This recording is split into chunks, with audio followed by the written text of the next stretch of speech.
નમસ્તે મિત્રો, શાશ્વત સ્ટોક એડવાઇઝરીમાં તમારું સ્વાગત છે. આજે બીજા એક આઈપીઓનું એનાલિસિસ કરવાનો પ્રયત્ન કરીશું. વિક્રમ સોલર. ગઈકાલે વાત થઈ હતી તેમ સળંગ 4 આઈપીઓ આવી રહ્યા છે, તો પોતાના ફંડનું આયોજન અને તે પ્રમાણેની ગોઠવણ બધાએ કરી રાખવી જોઈએ.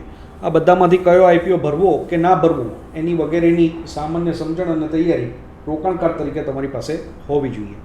આજના વિડીયોમાં શું વાત કરીશું, તો જે વિક્રમ સોલર છે તેની કંપનીની સામાન્ય માહિતી, કંપની કેવી છે, આઈપીઓ ભરવો કે ના ભરવો, અને શોર્ટ ટર્મમાં આઈપીઓ કેવો અને લોંગ ટર્મમાં કંપની અને આઈપીઓમાં રોકાણ આપણે રાખવું કે ના રાખવું, આ બધાની ચર્ચા આપણે આ વિડીયો દરમિયાન કરવાના છીએ. તો પહેલાં સામાન્ય માહિતી મેળવવાનો પ્રયત્ન કરીએ. આ જે 4 વાતો છે એ હું અહીંયાથી ડિલીટ કરી નાખું છું. સામાન્ય માહિતી આપણે મેળવીએ કે વિક્રમ સોલર અત્યારે તમને બધાને ખબર હશે, અને હવે તો બધી જ જગ્યાએ સોલર પેનલ્સ બધા લગાવી રહ્યા છે અને પોતાની વીજળીની બચત કે પોતાની વીજળી પોતે બધા જ જનરેટ કરી રહ્યા છે. સરકારની પણ સ્કીમો બહુ સારી છે. એટલે વારી એનર્જીનો આઈપીઓ જે આવેલો તો બધાને યાદ હશે, જેમાં ખૂબ બધા રોકાણકારોને ગ્રે માર્કેટમાં એક પ્રીમિયમ પણ સારા હતા અને આફ્ટર આઈપીઓ પણ એ સ્ટોક ખૂબ સારો ગ્રો કર્યો છે. તો તે પ્રકારનો જ વારી એનર્જી પ્રકારનો જ આ આઈપીઓ છે. આઈપીઓની સામાન્ય વિગતો જોઈએ તો ડેટ્સ જોઈ લઈએ. પહેલાં 19 તારીખે ઓપન થાય છે, પહેલાં જ આઈપીઓની જેમ, પટેલ રિટેલની જેમ. 21 તારીખે આઈપીઓની ક્લોઝિંગ ડેટ છે. અલોટમેન્ટ 22 તારીખે આવશે અને રિફંડ જે છે એ 25 તારીખ કે 25 પહેલાં તમારા ખાતામાં જમા થઈ જશે. તો 4 આઈપીઓની લગભગ સરખી જ તારીખો છે. ફેસ વેલ્યુ 10 રૂપિયાની છે આઈપીઓની. એનો પ્રાઇસ બેન્ડ છે 315 થી 332 રૂપિયા, એટલે 332માં આપણે સબસ્ક્રાઈબ કરવો જોઈએ. 45 રૂપિયાનો એની લોટ સાઇઝ છે. Fresh capital cum offer for sale છે. એટલે જે ટોટલ આઈપીઓ છે તે 2079.37 કરોડ, એટલે ખાસો મોટો આઈપીઓ છે, જેમાંથી ફ્રેશ ઇસ્યુ 1500 કરોડ છે. ગઈકાલે પણ આપણે વાત કરી હતી તે ફ્રેશ ઇસ્યુનો અર્થ એવો થાય કે આ 1500 કરોડ રૂપિયા સીધા કંપનીના ખાતામાં જવાના છે, જે ફર્ધર ડેવલપમેન્ટ શેના માટે છે તે આપણે હમણાં નીચે વાત કરીશું. અને જે 579.37 કરોડ છે તે થોડો ઘણો કોઈ પણ પ્રમોટર, એ પોતે મેઇન પ્રમોટર પણ હોઈ શકે અથવા તો જે જૂના ઇન્વેસ્ટર્સ હોય તેમના લોકો એમાંથી થોડી ઘણી એક્ઝિટ એ બને પણ છે કે એ લોકોએ પહેલાં રોકાણ કરેલું હોય, તો જ્યારે આઈપીઓ આવતો હોય ત્યારે આ બહુ કોમન છે કે ઘણા બધા ઇન્વેસ્ટર્સ કે પ્રમોટર પોતે થોડું ઘણું એનકેશ કરવાનો પ્રયત્ન કરતા હોય છે. પણ એ પોર્શન પ્રમાણસર 25% જેવો 30% જેવો છે, જે સારી બાબત છે, ઓલ ઓવર ચાલી શકે. ઘણી જગ્યાએ જો ફ્રેશ ઇસ્યુ બહુ નાનો હોય અથવા તો સંપૂર્ણ આઈપીઓ ઓફર ફોર સેલ હોય ને તે કંપનીઓમાં થોડું વિચાર વધારે કરવો જોઈએ. તો total share holding 31 lakh, pre issue 31.65 lakh, 31 crore 65 lakh એ પ્રી ઇસ્યુ છે, અને પોસ્ટ ઇસ્યુ એ 36 કરોડ 17 લાખ થઈ જશે. એટલે શેર હોલ્ડરનો જે પ્રમાણ છે તે વધી જશે. બરાબર છે.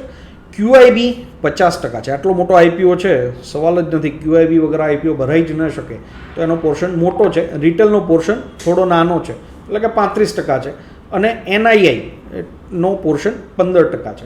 એટલે અગેઇન ફરીથી આપણે નાના ઇન્વેસ્ટરોએ નાની અરજી કરશો તો જ લાગવાના ચાન્સીસ વધારે રહેશે. 2 લાખ અને 10 લાખનો 15% જ હોય અને એમાં લાગવાના ચાન્સીસ ઓછા રહેશે. તો રિટેલમાં આપણે 45 શેરનો લોટ છે, 14,940, અને મેક્સિમમ 13 લોટ સુધી કરી શકીએ છીએ. 2 લાખવાળી અરજીમાં 14 લોટ, 630 શેર અને 2,09,160 રૂપિયા તમારે ભરવાના થશે. જ્યારે મોટી 10 લાખની અરજીમાં 67 લોટ, 3015 શેરનો લોટ, 3015 શેર તમારે સબસ્ક્રાઈબ કરવાના થશે અને 10,980 રૂપિયા તમારી પાસે હોવા જોઈશે. તો બેઝિકલી પ્રી ઇસ્યુ જે છે એ કંપનીનું પ્રમોટર હોલ્ડિંગ 77.64 રહેશે અને પોસ્ટ ઇસ્યુ 63.11%. એટલે કંપનીનો પ્રમોટરમાંથી ખાસો એવો ચંક આમાં બજારમાં ઠલવાશે, લોકો પાસે આવશે.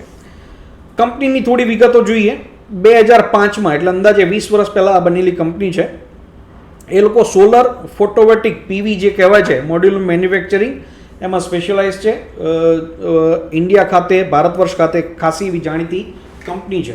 પોતે એન્જિનિયરિંગ, પ્રોક્યોરમેન્ટ અને કન્સ્ટ્રક્શન પોતે આખા મોટા પ્લાન્ટ બનાવીને આપવાના હોય, એના કોન્ટ્રાક્ટ હોય, તો તે પણ તે લોકો કરી રહ્યા છે.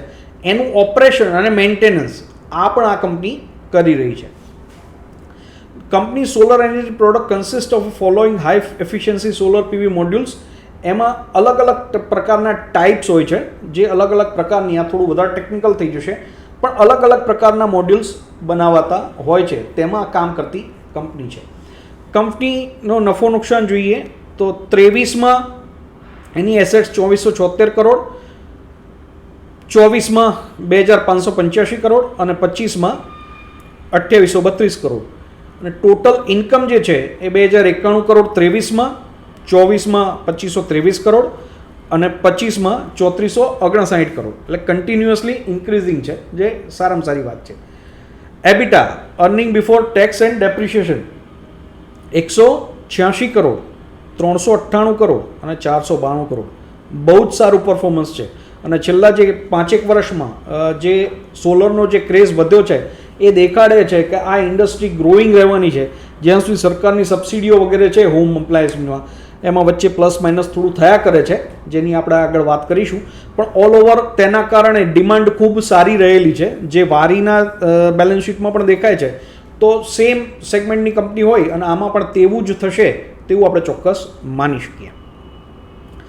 Return on equity 16.57%, good. Date 0.19 છે, સારી વાત છે. અને પ્રોફિટ આફ્ટર ટેક્સ 4.8%. એ જે માર્જિન રેશિયો છે 4.8% છે, થોડોક ઓછો કહી શકાય, પણ ઓલ ઓવર ચાલી શકે. એબિટા 14.37% છે. Price two book value 8.46. EPS પર ખાસ નજર કરીએ. ઈપીએસ 4.42 છે અને પી રેશિયો 75.16 છે અને પોસ્ટ આઈપીઓ 85.88 થઈ જશે. એટલે થોડો મોંઘો આઈપીઓ કહી શકાય, કારણ કે વારીનો જે પી છે અત્યારે હાલ એ ઇન્ડસ્ટ્રીનો પી 39 છે અને વારીનો જે પી છે એ 37 છે. એટલે થોડો મોંઘો શેર ચોક્કસ છે, પણ અત્યારે હાલ જે છે તે આ જ છે. તો આ છે કંપનીની બેઝિક ડિટેલ્સ, માહિતી. વધારે માહિતી વેબસાઇટ ઉપર છે. એની મેન્યુફેક્ચરિંગ ફેસિલિટીઝ ક્યાં છે, કલકત્તામાં છે, સેઝમાં. એ બધી ઘણી બધી માહિતી આની અંદર તમને મળી શકે છે, જો તમે વધારે ઇન્ટરેસ્ટેડ હોય તો. મુખ્ય વાત છે હવે આઈપીઓ ભરવો કે ન ભરવો. અત્યારે 17-18% આસપાસ જીએમપી ચાલી રહ્યું છે, એટલે આવડા મોટા આઈપીઓ પ્રમાણે ઓલ ઓવર સારું જીએમપી કહેવાય. અત્યારે બધા જ માર્કેટ, સ્ટોક માર્કેટ અને આઈપીઓ માર્કેટ, આ બંને થોડાક ડલ ચાલી રહ્યા છે. ઓલ ઓવર લિસ્ટિંગ ગેઇનની વાત કરીએ તો અંદાજે 15 થી 20%, કદાચ સારું રહે તો 25% જેટલો લિસ્ટિંગ ગેઇન મળી શકે છે. તેનાથી વધારેની બહુ અપેક્ષા રાખી શકાય નહીં. હવે આઈપીઓમાં માનો કે કોઈને શોર્ટ ટર્મ માટે ઇન્વેસ્ટમેન્ટ કરવું, એટલે કે જીએમપી અથવા તો લિસ્ટિંગ ગેઇન લઈને બહાર નીકળવું હોય, તો તેની તો આપણે વાત કરી કે 17-18% જીએમપી ચાલે છે અને 20 થી 25% આસપાસ આપણને લિસ્ટિંગ ગેઇન મળી શકે છે. લોંગ ટર્મ માટે આઈપીઓમાં સબસ્ક્રાઇબ કરવું જોઈએ કે ના કરવું જોઈએ, તેને થોડુંક સમજવાનો પ્રયત્ન કરીએ. ઇન્ટરેસ્ટિંગ કંપની છે, ઇન્ટરેસ્ટિંગ સેક્ટર છે, એટલે થોડી આના માટે વિગતે વાત કરીએ. સોલર તમને બધાને ખબર હશે, અત્યારે સોલર પહેલાં એક સમય હતો કે જે અત્યારે 30-35 વર્ષથી ઉપરના હશે જે લોકો, તે બધાને ખબર હશે કે પહેલાં તમારા બધાના ઘરોમાં અથવા તો તમે સાંભળેલું હશે કે સોલર કુકર આવતા હતા. ત્યારથી સોલરની જર્ની આપણા ભારત દેશમાં શરૂ થયેલી છે. તો ત્યાર બધી સોલર વોટર હીટર આવ્યા અને હવે આપણે સોલરની જનરેટ કરી રહ્યા છે અને બહુ મોટા મોટા પ્લાન્ટ લાગી રહ્યા છે. તો છેલ્લા 2 દશકમાં બહુ જ સારું ગ્રોઈંગ સેક્ટર છે અને હજી પણ આમાં પોટેન્શિયલ બહુ જ મોટું છે. તો 100% સારામાં સારો આ લોકોની આ કંપનીનું વેચાણ, એનું સેલ્સ અને પ્રોફિટ અને માર્જિન આ જળવાઈ રહેશે, આવી ચોક્કસ આશા રાખી શકાય. સામે થોડાક થ્રેટ પણ છે, તેને જોવા પડશે. તો એક અત્યારે હાલ ગવર્મેન્ટનું ઇન્ટરવેન્શન બહુ મોટું છે. જેમ કે વચ્ચે સબસિડીઝ મોટા પ્લાન્ટ માટે, હું સુરેન્દ્રનગર જિલ્લામાંથી આવું છું, ત્યાં આગળ અમારા ત્યાં આગળ અંદાજે 25 જેવા સોલર પાવર પ્લાન્ટ છે વિસ્તારમાં જ. ટાટા પાવરથી લઈ અને અદાણી પાવરથી લઈને ઘણી બધી કંપનીઓના ત્યાં આગળ સોલર પાવર પ્લાન્ટ છે. તો તેમણે જે અંદાજે 12-13 વર્ષ પહેલાં શરૂઆત કરી, ત્યારે તે કંપનીઓ માટે ખૂબ સારી સબસિડીઓ અને પ્રોડક્ટ ગવર્મેન્ટ તરફથી ઓફરિંગ્સ હતા, બહુ જ મોટી સહાયો હતી. પણ તે સહાયો અચાનક બંધ થઈ ગઈ. ત્યાર પછીથી છેલ્લા 1 દશકથી આપણે જોઈએ તો લગભગ 8-9 વર્ષથી વધારે કે ઘરોમાં સોલર પાવર પ્લાન્ટ લગાવવા માટે સરકારની ખૂબ બધી સબસિડીઓ અને નવી નવી યોજનાઓ આવે છે, જાય છે, એમાં પ્લસ અને માઇનસીસ થાય છે. તો એનો એક રોલ મોટો છે કે થોડુંક ગવર્મેન્ટ ડિપેન્ડેબિલિટી હોય અને ગવર્મેન્ટ માનો કે કોઈ સબસિડી વગેરે બંધ કરે તો સમજી લો કે આ સોલર પાવર પ્લાન્ટ તો પહેલાં પણ હતા જ, પણ ત્યારે પોસાતા નહોતા તો લોકો નહોતા લગાવતા. અત્યારે પોસાય છે તો લગાવે છે. એટલે એની ડિપેન્ડન્સી થોડોક આધાર રાખતી હોય, ગમે ત્યારે એની ડિમાન્ડ થોડી વધુ ઓછું થઈ શકે, આવો એક કન્સર્ન ભવિષ્યના દૃષ્ટિકોણથી 5, 10 અને 15 વર્ષના દૃષ્ટિકોણથી થોડોક રાખવો જોઈએ. સાથે બીજો એક કન્સર્ન છે કે અત્યારે દરેક જગ્યાએ, ઇવન તમે કાલ સમાચારમાં સાંભળ્યું હશે કે આપણું કોમેટ કરીને ગૂગલની જેમ સર્ચ એન્જિન નવું આવી ગયું છે. તો હું એવું સમજુ છું સ્ટોક માર્કેટના પાર્ટિસિપન્ટ તરીકે કે કદાચ 6-12 મહિને ગૂગલને પણ કોમ્પિટિશન ઇન્ડિયામાં આપનારા કોમેટ સર્ચ એન્જિન બની શકે છે. તો અહીંયા પણ ટેકનોલોજી જે છે એ બહુ મોટો ભાગ ભજવે છે. અહીંયા ચેટ જીપીટીના માધ્યમથી મેં એક સર્ચ કરવાનો પ્રયત્ન કર્યો છે કે આવનારા વર્ષોમાં નવી નવી જે ટેકનોલોજીઓ આવશે, હવે એ કંપની જો અડપ્ટ કરશે તો ટકી શકશે, નહીં અડપ્ટ કરશે તો એ થ્રેટ એક લાંબા ગાળા, એટલે કોઈને 5, 10 ને 15 વર્ષ માટે આમાં રોકાણ કરવું હોય તો કરવું કે ન કરવું તેની સલાહ હું અહીં આપતો નથી. આપણે શું પોઈન્ટ્સ હોઈ શકે અને શું કન્સર્ન ધ્યાનમાં રાખી શકાય તેની જ માત્ર ચર્ચા કરી રહ્યા છીએ. તો આનું પણ થોડું વિશ્લેષણ અને વધારે એનાલિસિસ ડેપ્થમાં જવું જોઈએ.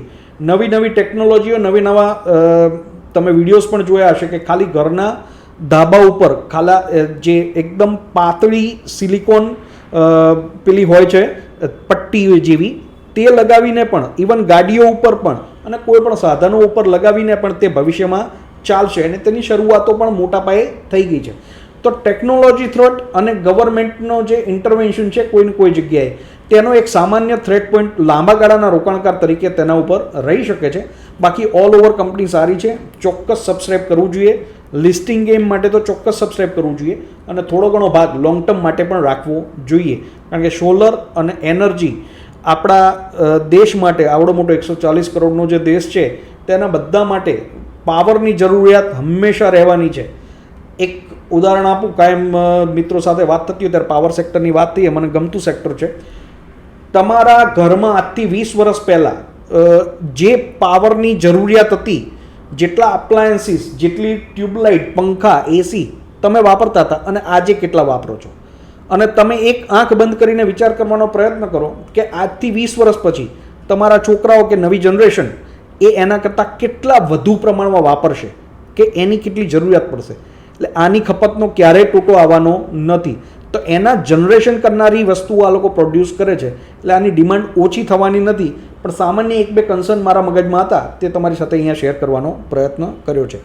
આશા રાખું છું વિડીયો તમને પસંદ આવતા હશે અને બીજા 2 આઈપીઓના જે એનાલિસિસ વિડીયો છે તે હમણાં અંદાજે 2-3 કલાકમાં પોસ્ટ થઈ જશે. બધા વિડીયોના એનાલિસિસના અંતે તમારી જો કોમેન્ટ્સ આવશે તો 4 આઈપીઓનું કમ્પેરિઝનનો આપણે એક વિડીયો કરીશું. આભાર.